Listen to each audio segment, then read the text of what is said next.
Missourians are heading to the polls to vote on several races and issues. An issue voters will find on their ballots is about term limits. Missouri Constitutional Amendment 1 adds term limits to all statewide elected officials, but there's a lesser-known component that impacts the state's current governor. Missouri Constitutional Amendment 1 adds a two-term limit to the Lieutenant Governor, Secretary of State, Auditor, and Attorney General.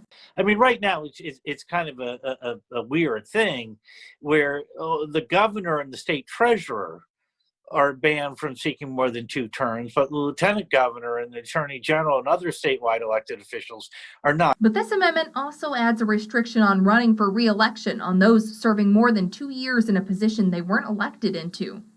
It's a small little wording within the amendment. This lesser-known component would impact current Governor Mike Parson pending his re-election in November. Parson became governor in 2018 when then-Governor Eric Greitens resigned amid scandal. I am announcing that I will resign as governor of Missouri. At the time, Parson was lieutenant governor. He didn't get elected in 2016. So theoretically, he would have been able to run in 2024.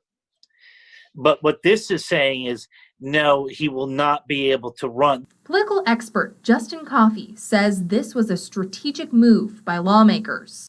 There are a lot of Republicans who want to run in 2024, and they don't want an incumbent running, a Republican that won't be able to unseat. And Democrats don't want a Republican governor for 10 years. Missouri wouldn't be the only state limiting statewide elected officials.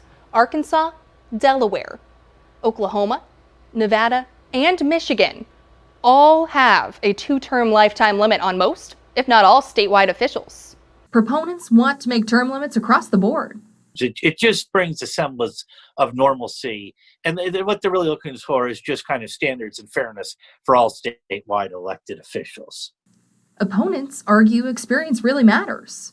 Well, the problem with term limits is that, you also, theoretically, you deny voters the chance to vote for someone if they wanted a third term, and you're getting rid of experienced people. But it's really all up to the voters. Coffey says this amendment will pass because many people support term limits. All it needs to pass is a straight majority, meaning there just needs to be a majority of yes or no votes.